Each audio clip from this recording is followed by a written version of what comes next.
All right, everyone, welcome back to another deep dive. And today we're tackling a story that's, well, let's just say it's a bit of a heavy hitter. Oh, yeah, definitely a classic. Cain and Abel. Yeah. Um, it's one of those stories that, you hear it growing up and you think you know it, Yeah. but then you dig a little deeper and wow, it just opens up all these layers like, Right. symbolism, psychology, all this really relevant stuff even today. Absolutely. I mean, for me, what's always so striking about this story is just how it throws us right into the thick of it. Yeah. We're barely out of the Garden of Eden story, right? Yeah. And boom, here's jealousy and murder. Talk about a tough start for humanity. Yeah, no kidding. So we've got Cain, the farmer, and Abel, the shepherd, sons of Adam and Eve, obviously. Of course. But right away, there's this contrast. Right. Cain's tied to the earth, working the land, and Abel, he's out there roaming free with his flock. I mean, do you think that plays into Good question. the offerings they make to God? I mean, Cain brings what he's grown, the fruits of his labor, so to speak. Right. Literally. Literally. And then Abel, he offers the best lamb from his flock. It's like a blood sacrifice. Yeah, it's interesting, right? Now, some people might say God favored Abel's offering because it was livestock, like it was a bigger deal somehow. But the text kind of hints that there's something more to it. What do you mean? Like, it says Abel's offering came from a sincere heart. So does that mean God is looking at the motive behind the offering, not just the offering itself? Oh, okay. And I think it makes you wonder, right? What was going through Cain's mind? As he's seeing this, his brother's seemingly getting all this this divine approval. Oh, for sure. And that's where things get really interesting because instead of Cain, maybe taking a look at his own motivations or whatever, he just lets jealousy take over. Totally. I mean, it's so raw, so primal. You can practically feel that tension building. Like, it's not going to be good. It's powerful stuff.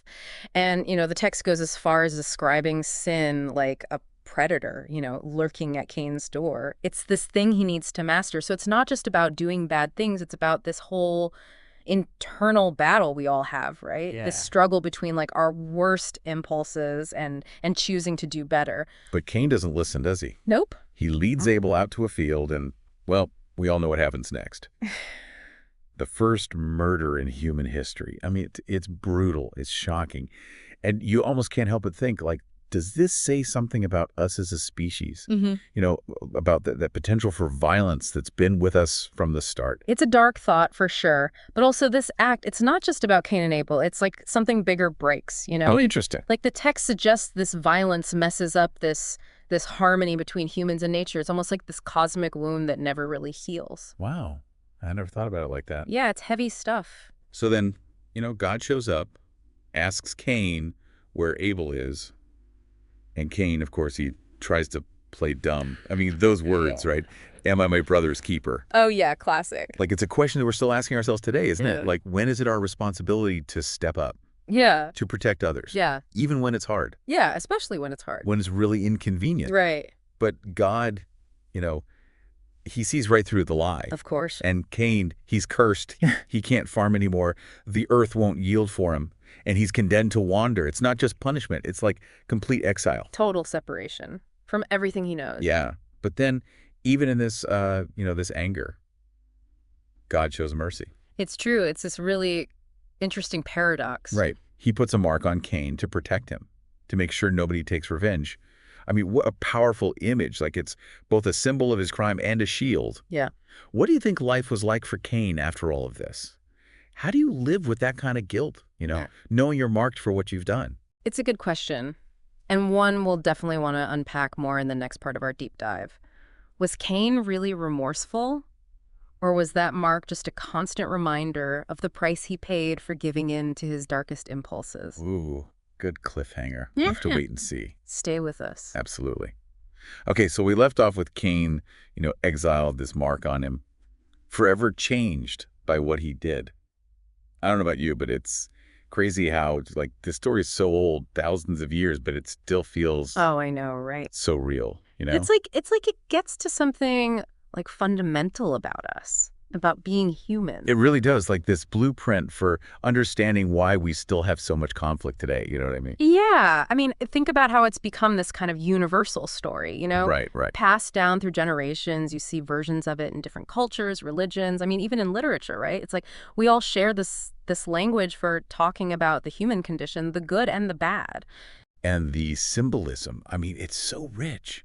You've got Cain representing this like settled life, Yeah. the anxieties of farming, of producing, Yeah, yeah. and then Abel, the shepherd, he's got all this freedom. I mean, could it be about more than just their jobs? It's a good question. Could it be like about different ways of approaching life itself? You know, security versus freedom. Oh, for sure. I mean, some scholars even go so far as to say that Cain represents like the anxieties of civilization itself. Oh, wow, okay. Think about it. The pressure to produce, to accumulate, to consistently be striving for more. Right. But Abel, in a way, he escapes all that. He's more connected to like nature's rhythms. Yeah. So is this about God favoring a particular lifestyle? Or is there something deeper, something about, the intention behind our actions? I don't know. It's a good question. And this story, it definitely doesn't give us easy answers. No, it doesn't. But it definitely doesn't shy away from like that dark side of human nature. Cain's jealous. It's so relatable. Even today, right? Absolutely. I mean, he's not a monster. He's a person like all of us, just, making a terrible, terrible choice. And how many conflicts throughout history, I mean, have been driven by that same kind of like envy and resentment. Too many to count, I'd say. But then it makes you wonder, right? Like, why didn't God step in? If he knew what Cain was feeling, why let it happen? That is a tough one. Yeah. Maybe there's no easy answer. I mean, maybe it's about like free will, right? Even when it leads to, awful things. Yeah, yeah. Like the text seems to be saying you have a choice. You can give in to those, those dark urges. Yeah. Or you can try for something better. This whole story is like this huge reminder about how important that choice is. And the consequences that come with it, right? Right. I mean, look at Cain. He's punished, forced to wander. He carries that mark of his sin. And it's not just about punishment. It's about living with the weight of what he did. The mark, it's both a punishment and a protection. It's this constant reminder of what he did, but also a shield to keep him safe. Yeah, there's almost a little bit of mercy in that punishment, isn't there? Yeah. I mean, God could have just like abandoned him, but he gives him some protection. It's like the story's saying, even after you do something terrible, there's still this possibility of redemption. Right. That's a crucial point, I think. It's not just a warning about sin. It's also offering a bit of hope, Like even after a massive mistake, there's still a chance, maybe, just maybe, to find a way forward. I love that. So how do we connect this, this ancient story to our lives today? I mean, obviously we're not out there making animal sacrifices. Right. But the core themes, they feel like more relevant than ever. Do you think? 100%. I mean, we see echoes of Cain and Abel everywhere you look. Oh, yeah, totally. Sibling rivalries, cutthroat competition, Sure. the way we sometimes demonize people who we see as different, Yeah. It's in the violence that comes from jealousy, from resentment. You see it personally, you see it globally. Let's take social media, right? Oh, good one. Think about how much envy and comparison happens online. We're all seeing these like perfect versions of each other's lives. Yeah. It's so easy to start feeling inadequate, like wanting what other people have. It's like a breeding ground for modern day Cain and Abel stories. It's true. We're constantly bombarded with images of success and beauty and wealth. And if you're not careful, you can start seeing the people around you as like rivals, right? As obstacles. Yeah. Instead of collaborators or fellow travelers or just other people, know? Yeah.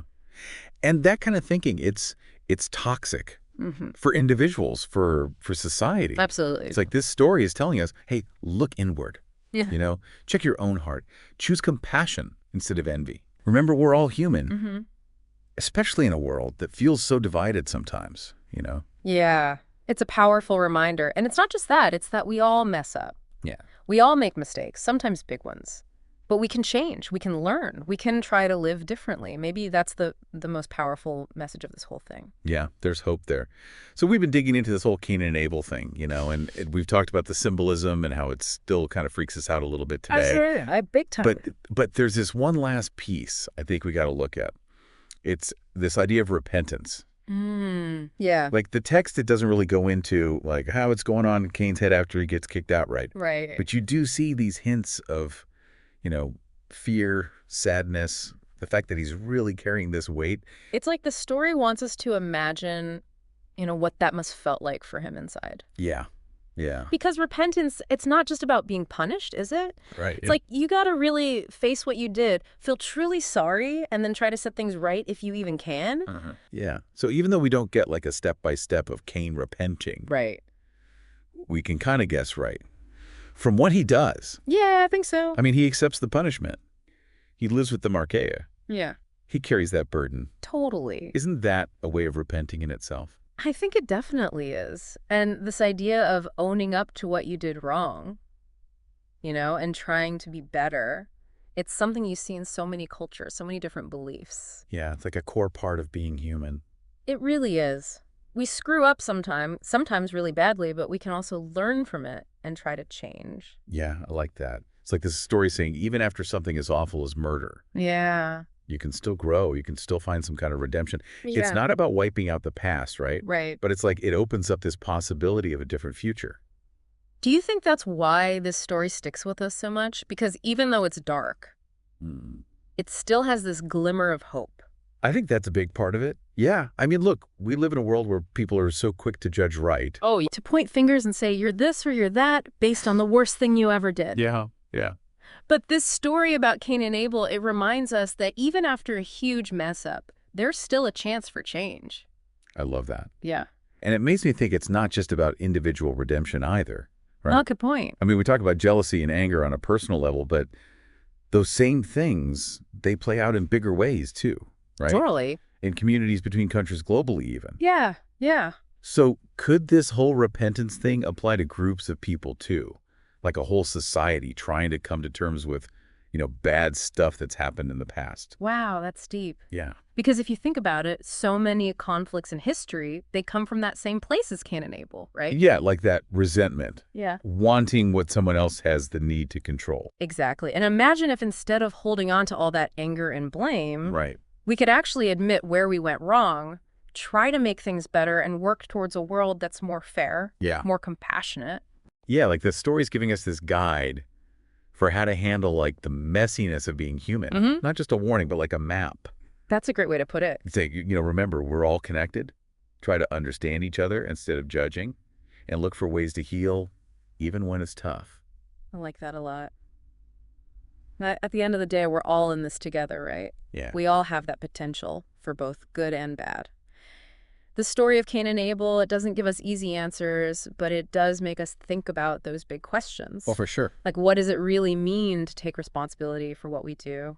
How can we create a world where compassion and forgiveness can actually win, even after terrible things have happened? That is a really great point to wrap things up on. It is. We've gone through this old story, pulled it apart, looked at what it means for us today and for the world.